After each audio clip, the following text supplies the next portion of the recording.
and welcome back to another episode of Breaking Character. My name is Jordan-Paige. I'm the show creator and host. Thank you so much for tuning in today. I am so excited to have Josh Sierra Delgado on the show. He is an amazing cellist. Here's his bio. Joshua Sierra Delgado is a cellist from Puerto Rico with experience in the entertainment, social media, and hospitality industries. He started playing the cello when he and his family moved to Virginia about 13 years ago. Josh studied under the late Alan Nesbitt and then Philip von Malzahn at Loyola University, New Orleans, majoring in classical cello performance. He has been a featured soloist in multiple venues across the United States and Mexico, and is also a studio cellist. Although his main study was classical, Josh is well versed in many other genres, including but not limited to indie folk, jazz, and pop. Josh is currently playing with the Virginia Symphony Orchestra and travels frequently to events around the United States. So without further ado, let's head to Zoom. Hey everyone, I am so excited to be here with Josh today. How are you?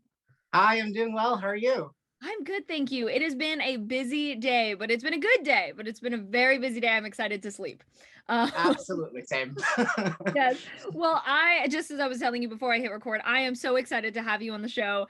And I love the way that we came in contact with each other was through like the casting director that I was doing work for, and then it's just turned into this, which is super cool. Yeah, it's amazing. I mean, that's just a testament to how networking goes in this industry. Yeah. It really is. Well, yes, so excited to have you on the show. So let's start this off with a game of 2 truths and a lie. I'm going to attempt to guess which one the lie is. Half the time I fail, half the time I get it right. So we'll see which one tonight is. Okay, you ready? I'm ready. Here we go. Okay, so let's see. I played a concert with 2 broken fingers. I've been to Disney World. Okay. And I met Channing Tatum and Jonah Hill once. Okay. Okay. Wow. Okay. This is difficult. I say that every single thing that I do, but they're all difficult. Okay. I'm gonna guess that the second one is the lie only because I feel like it might be Disneyland and not Disney World. Well, it is a lie, but I haven't been to either, actually. Oh, okay. Well, I got it right though. Yay! Yeah, you did. Yeah. Also, how was playing with 2 broken fingers? Oh my gosh, it was an experience. So I went to Loyola University, but right next door is Tulane, and they have a gymnastics club. So I was part of it, and I was going to practice, and I did a backflip, and I got tired, and I just stopped flipping, and I put my hands forward, and I broke my finger. So they're going this way and that way, and I played because I had to do it for class the next day, and if I didn't do it, my professor said I was going to get failed, which is another thing. I know, it's kind of crazy. Excuse me, professor, I broke 2 of my fingers. Well, too bad. You better play and potentially make them worse. Thankfully, they're okay, but That's good. I'm glad they're okay. That reminds me, my brother at one time, he plays the drums, and he ended up breaking both of his wrists at one point, and he was only told about the one, and then they called 2 days later, which was the day of a show, and they were like, yeah, the other one's broken, and he was like, well, I have to play. I'm not gonna not play. And it was, I don't know how you guys do it. All right. Yeah. So starting off, I know very little about the classical music industry. So what got you into that style of music, and how? I'm sure it's very different from other styles, but what are some of the key points that makes it very different from other styles? Absolutely, that's a great question. So the way that I started doing classical music is because I'm from Puerto Rico, and my parents said that we were going to vacation in Virginia, and we never left. So we ended up long vacation. Yeah, it's been 15 years. It's amazing. That's a record. That must be a record. I know. So my school was offering it, and they were going to Disney World, and I was like, I want to go to Disney World. And then my dad was a musician, and he mostly did jazz, but I ended up asking my teacher if I could play bass so that I could play with my dad. But my teacher was like, you're too small, so here's a cello. And I said, okay. I still haven't been to Disney, but that's okay. It's one day. One day. But it wasn't until I was 17 that I really enjoyed the classical music aspect because I found out that it was like much more, it was broader than what I thought it was. Like there was like romantic, baroque, classical, which is like people think is just like boring, which is actually like not. It's super rich and it's has a lot of culture as well. And I don't know what makes classical music classical. Having a full symphony, like this whole thing, like and like having the different influences of Europe as well makes it like classical, and it's a lot. It's like kind of like a broad, like question, So Yeah. It's just a beautiful style of music, and it's very different from new things, but most of new things derive from it, which is what's cool about it. Yeah, you can make some of those tiebacks and be like, wait a second, I know where this is from. Uh-huh. Listen to a pop song and be like, that chord progression sounds a little Yeah, that sounds like Beethoven. was that inspired by that is awesome. I love how it was you're a little too small to play the bass, so here's a cello.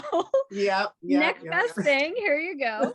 That is awesome. So when you mentioned what things you were interested in talking about, you also wanted to mention talking about being a gay Hispanic man. So would you tell us a little bit about that aspect of your life, whatever you're comfortable with sharing? Absolutely. I mean, I'm very thankful for being the way that I am, absolutely. It's been a long time coming. You have to come out to yourself first, and then you have to come out to everybody and experience what you experience afterwards. In the classical music world, for me, it was definitely an experience because it's a mostly predominantly like white or Asian community of players, and I didn't come from the best resources either. So most of the times that I was in an orchestra or I was somewhere else, I felt like I was filling a quota. I was just like that one Hispanic guy or that one gay Hispanic kid that like got a scholarship or something. Checks the boxes, that sort of thing. So it's just like having to prove myself to people. That was very difficult. But I've learned along the way that you just have to love yourself and you just have to give your all, and whoever is perceptive to it will follow suit, and that's how you'll keep going places. So I would like to see more representation because I feel like it's very important for kids that were growing up like me. And I feel like right now things are getting a lot better, and people are talking about it more, which is awesome because like I wish I had like a role model to like listen to. And it wasn't until I got to college that I found out all of these like great composers like Tchaikovsky, Bernstein, gay, like it was amazing. And I was like, oh, I am not alone, and I'm like on the right track to do what I love. And it doesn't really matter my orientation, but it's good to have that representation for sure. Yeah, absolutely. Representation is so incredibly important in so many different aspects. It's not only, in my industry, it's TV film, but it's like that's not the only area where representation is needed. There's so many, every aspect of life can use more representation. So I'm so glad. And of course, loving yourself, as I'm so glad you said that. And it is, just such a, and it's loving yourself in all different forms and all different ways. Like, it's not just a one day decision of, all right, now I'm going to love myself. Like it's a, it's a work in progress, Yeah. So it's an everyday battle. All right. So here's my wild card question. Has nothing to do with anything. Okay. What was the last TV show you binge watched? Oh my God. Okay. Schitt's Creek. Like okay. I just did that. Like I had never seen it, and I just watched like all 6 seasons with my mom. I loved it. It was awesome. It was really amazing. I haven't seen any of it, but I've heard really good things about it, except my parents, for some reason, watched like the first episode, and apparently it's just not their sense of humor. Like they couldn't, they were like, no. And I was like, that's fine. Like no one's going to make you watch it. So they were like, yeah, we're just going to go with something else. So, yeah. So Yeah, but I I don't heard, think it's for everyone, but I love it. Yeah, I think it's yeah, awesome. no, Yeah. one of those where it's like kind of niche sense of humor in a way, maybe. Absolutely. Yeah. Yeah. Yeah, oh my gosh, I have so many TV shows that I need to binge watch. I need to watch the second season of Lock and Key that came out because Oh, me too. I haven't seen that either. my parents are watching it right now, so they know. My mom texted me the other day and she was like, so I know you haven't started it yet, but let me just say episode 4 is like, whoa. And I was like, I don't know how to take that, but okay. Nice. So we'll see how that goes. All right, so moving into our game of memory association. So the way memory association works is I've got my random word generator pulled up here on my phone. I'm going to hit to random generate a word until we get a good word, because sometimes they give us terrible words. And when we hear it, we're going to share the first memory that comes to our mind when we hear the word. So it's basically word association, but with memories. Okay. So, all right, so our word is, you know what? I feel this is fitting. Pie. One time at band camp. Oh, this is gonna be a good story. No, pie. I don't know. Okay. Like a memory with pie. Just any memory? Any memory. Okay. So my second date with the one who got away, we made chicken pot pie. I love And that. it was amazing. We made it from scratch and it was really awesome.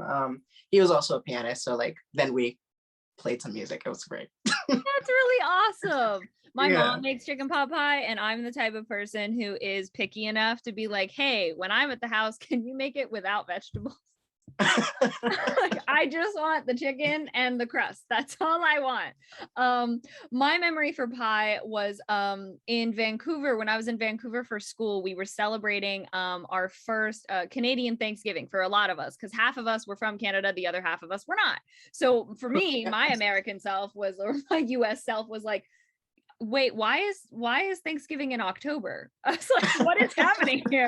And they were like, yeah, no, I was like, Halloween and Thanksgiving in the same month? Like, what do you do in November? Nothing. It's just Christmas. Or a religious. Hanukkah or whatever, if someone celebrates a December holiday. But I really wanted to make pumpkin pie, but I didn't want to like go to the store and buy one. And I was like, I really got to find a recipe, but I have so many baking books, but I couldn't find a recipe in my baking book with a good with any pumpkin pie recipe. So I'm very wary of going on the internet and looking for recipes, because there was one time I tried one out and it was absolutely awful. Like, just the recipe was terrible. So I was like, I really have to find one that is genuinely a good recipe and that it has reviews. Like, I need to read this stuff. So I ended up finding one. And it had a layer in between, or it had 2 layers. So the one layer was pumpkin and the other one was like a cream cheese layer.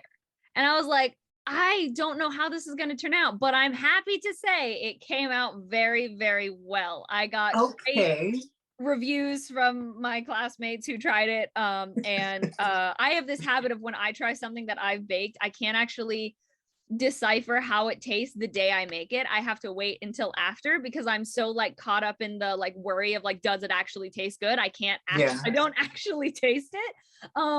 But yeah, it turned out well. I made it the next year as well, and it didn't come out as well. It just was a little bit like floppier.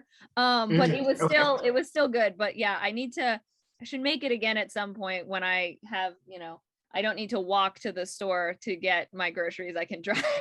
Right. But yeah, that was my memory for pie. And now I need to make that again.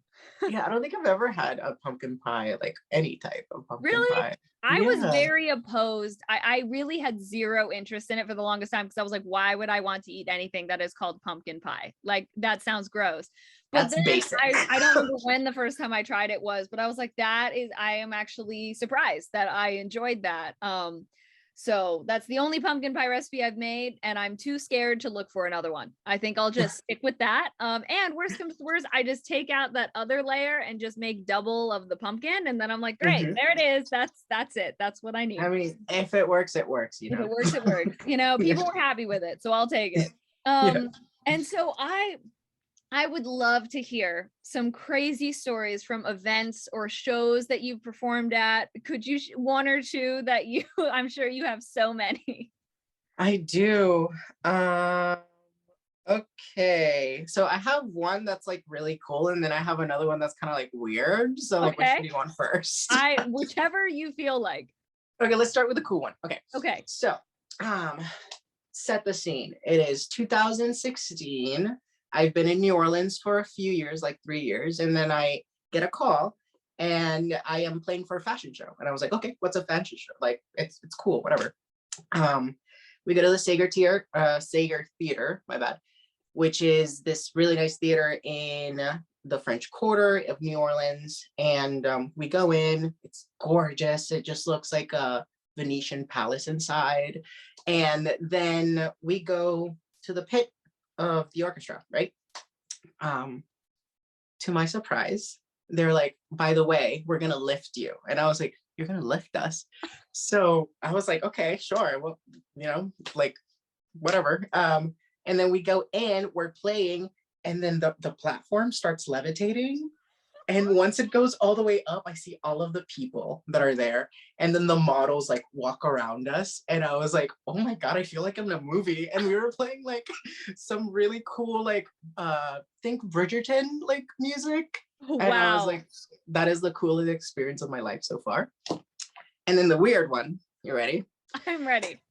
Fasten your seatbelts. Okay. So I got hired to play at this kind of like small event in the French Quarter as well, because everything weird happens there. And I'm ready. I'm getting set up and everything's good. And I'm playing with my friend and I'm just playing. And then I see some people come in and I'm like, hi, yeah, I'm just playing, just like feeling the moment, close my eyes. And then when I open my eyes, they're all taking their clothes off. And I was like, what is happening? And apparently it was like a nude convention. And no one told me. And I was just like, wow, talk about imagining people in their underwear. Like literally, yeah, don't need to imagine anything. Like, yeah, they were all very nice, but I was just like so confused. I love how no one told you. No one thought that was important information to maybe say. Yeah, I was like, okay, that was okay, I guess. No. Wow. Yeah. I don't think I ever would have been able to recover from something like that. I really don't know. I would have played the rest of the thing, eyes shut, eyes at the ceiling, I don't know. Wow. Like I love how both of those things, I love how both of those happened in the French Quarter as well. I know. Yeah. Yeah. New Orleans is a very strange place. It's an amazing place, but it can be very strange. I mean, hey, you know what? It's New Orleans. They can do it. They'll get away with it. Okay, so could you give some advice to those that are watching this? This could be career advice, life advice, whatever type of advice you'd like to give. Okay. Let's do some career advice. So the thing that has helped me most throughout my career as a cellist is networking. Just going out there, telling people who you are, and also not just telling people who you are, but showing people like what you can do, which is another thing in and of itself. Like you have to be ready so that you have this elevator pitch, there, and you're like, hey, this is my business card, or this is my Instagram per se, and show how talented you really are and how dependable you are, because that's also the other thing. You can be as talented as you want or as talented as the next guy, but like if you're not dependable, you're not going to get any more jobs. So you just have to keep that in mind. Network, be dependable, and just practice and make sure that you're like practicing and honing your skills so that when the opportunity arises, you're not just like stuck, and because it's really frustrating when you have someone that can take you far, but you're not ready, Yeah. So that would be my like career one. Yeah. Career advice. Yeah. I am so glad you said being dependable, because I felt that in my soul. Because the amount of times the past like few months really that I've like worked with people or talked with people, and it has been clear to me that I'm like, wait a second, we talked, nope, that's not happening. Why is that not happening? I thought we like, oh my gosh. And I know too that sometimes I can slip, not in a way that it's like, I told you we would do something major and it's not going to happen. But, you know, because we all slip from time to time, like, you know, it happens. But if it's like continuous, like over and over and over again, you're right. It's like you can't, you start to be like, oh, this wasn't just a one-time thing, or oh, that person's really busy right now, so I know they've got a lot of messages to respond to or whatever. Oh my gosh. So yes, felt that in my soul. Yeah, absolutely. I mean, and like, yeah, if you accidentally are, you know, mess up like way too many times to the one important person in the area, like you don't have any jobs anymore. Yeah, you know? exactly. And then when things get tough, what pushes you to keep going?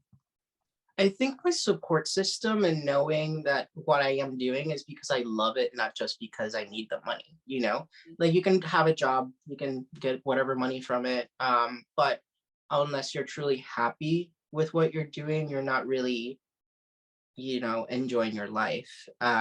Because you just like go to work, you go to sleep, go to work, go to sleep.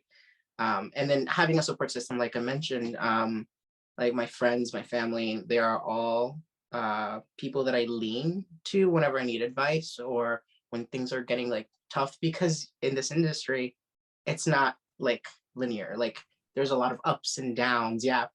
And like for example, COVID is a great example of this. I was like out of like music jobs for like almost 2 years. And I just like started getting everything back up, which is like really great. But having those people there for you is really what keeps me going, you know.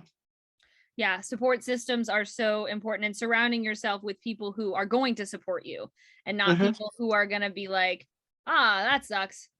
You're like, okay, was that a genuine that sucks, or was that just I am responding because I feel obligated to? I'm responding because you're looking at me right now and I don't want you to like look at me. Exactly. So yeah, love that. And support systems are so, so important. And then lastly, where can people follow you and keep up with what you do? Cool. Good question. So networking. We talk about networking. Networking. What is networking? Okay, so I'm mostly active on Instagram. You can follow me at Joshishima, which is JOSHSHYM something. I forgot. I don't even know. MA. Anyway, okay, it'll be in the description. I'll put it there right here. Yeah. So yeah, Joshishima on Instagram. I am starting up TikTok now, which is gonna be Cellist the Josh. And I am going to have a website running in like the next week or so. I've been kind of like falling behind on that, but stay tuned. Just follow me on Instagram. It'll be good. Yay. Awesome. Well, those will be in the description. And thank you so much again for being on the show. This was so much fun. Of course. Thank you so much for having me. Of course. Well, I'm going to press stop on the recording and we are going to head out of Zoom. Thank you so much again for watching today. I really hope you enjoyed. If you did, you can like the video, subscribe if you feel like it. You can also check out the link in the description below if you yourself are a creative and you're interested in being on the show. You can also find all of Josh and I's social media down there as well. Next week, I am super excited to have Gia Navarro on the show. Oh, sorry, messed up. I can't even remember my own schedule. Next week, we actually have a break because it is Thanksgiving week here in the US. But after that, we will have Gia Navarro on the show for the first week of December. I'm super, super excited. So we will see you next Tuesday.